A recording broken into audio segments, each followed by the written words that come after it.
camp started back in the 50s. It was the traditional kind of camp program. As it evolved during the 60s and into the 70s, what we tried to do was provide the kind of environment where teenagers could be teenagers without all the stereotypes and the labels. And that was a byproduct of the times, of social experimentation. Teens who have disabilities are often set aside as different just because they look different or because they do certain things a different way. However, the reality is we all are extremely alike. We both have similar lives when it comes to interest in romantic relationships and being a part of social settings like school, sports, and extracurriculars. Disabled and non-disabled teens pursue the same things. The only thing that makes us different is the discrimination, social segregation, stigma, and lack of support from peers that teens and disabilities are often faced with. The film Crip Camp is about a place where disabled teens didn't have to face the discrimination and the stigma often found in the regular world. Camp Jeanette created lifelong romantic relationships despite the stigma surrounded by disabled teens and romance. During the film, one of the campers we met was named James Lebrecht, nicknamed Jimmy, who had a condition called spina bifida, which is a birth defect that results in a incompletely developed spine. He was only supposed to live a few hours after he was born, but defeated the odds and is still here today. Jimmy lived out a summer camp romance with his girlfriend Nancy. The film highlighted that they just hit their 1-week anniversary during camp.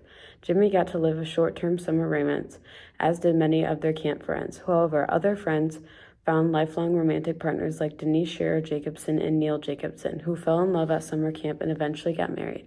Despite feeling so different her entire life, Denise was able to find a genuine connection with someone who could relate to her in all ways of life. These two couples share very similar stories to able-bodied teens as well. Being disabled doesn't mean you can't have a romantic relationship. In the film, Lebrecht explained that at Jeanette there was romance that many of the kids had never experienced outside of camp. Many teenagers expressed that they felt like non-disabled people viewed them as non-romantic or sexual. This false assumption exists for disabled people of all ages. Scherer Jacobson shared an experience where she went to the hospital due to abdominal pains, and the doctors assumed it must be an issue with her appendix, and then it couldn't be an STI because they didn't consider it a possibility she could even have sex. It turned out she actually had an STI, but because of the doctor's assumption that disabled people weren't capable of romantic or sexual relationships, he didn't properly diagnose her. While this problem is prevalent in the lives of disabled people, this is especially complicated for teenagers because that's the stage in your life where you're first experiencing crushes and teenage romance and relationships, and so to be surrounded by people who don't see you as someone who would experience romance or sex, it would feel very isolating. At Jeanette, however, the teenagers could experience the same romance that other non-disabled teenagers their age were experiencing. Whether it was a makeout session behind the bunk beds or having their first girlfriend or boyfriend, teenagers with disabilities experience the same romantic interests as able-bodied teenagers, but the stigma often gets in the way of them experiencing high school romance. Camp Jeanette also gave opportunities for disabled teenagers to feel involved in a variety of social settings. Lebrecht stated at the beginning of the film that, "I wanted to be part of the world, but I didn't see anyone like me in it."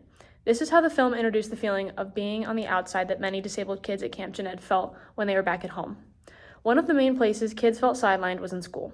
Denise Scherer Jacobson, another camper at Camp Jeanette, explained how, at her school and many others, the disabled kids had to go to class in the basement and were completely separated from the non-disabled kids. In the film, they talked about the difference between the school environment and the camp environment, where they felt like their voice was actually heard and they could be a part of the main group. Similar to the school environment, Lebrecht described how sports were also very exclusive to non-disabled kids. Lebrecht explained that at home, you didn't get picked to be on a team, but at Jeanette, you had to go up to bat. The separation in social settings, like in school and on sports teams, made it impossible for kids with disabilities to connect socially with other kids. Camp Jeanette also gave kids a chance to be in charge.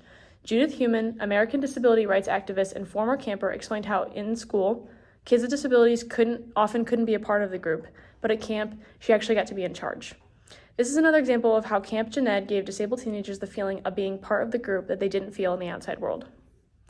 In conclusion, the common misconception that disabled teenagers are incapable or uninterested in teenage romance, and that they aren't interested in being part of social settings is untrue. Disabled teenagers and non-disabled teenagers are far more similar than people realize, in that they both seek out high school romance and the feeling of being included. While Camp Jeanette provided a great opportunity for disabled teenagers to experience romance and being part of the group, as a society, we need to work towards getting rid of discrimination in social settings and the misconception that disabled teenagers can't have romantic relationships. Here is a statistic from One with Water that shows how teenagers with disabilities often are unable to partake in sports, which decreases confidence and creates a negative attitude towards being involved in group activities.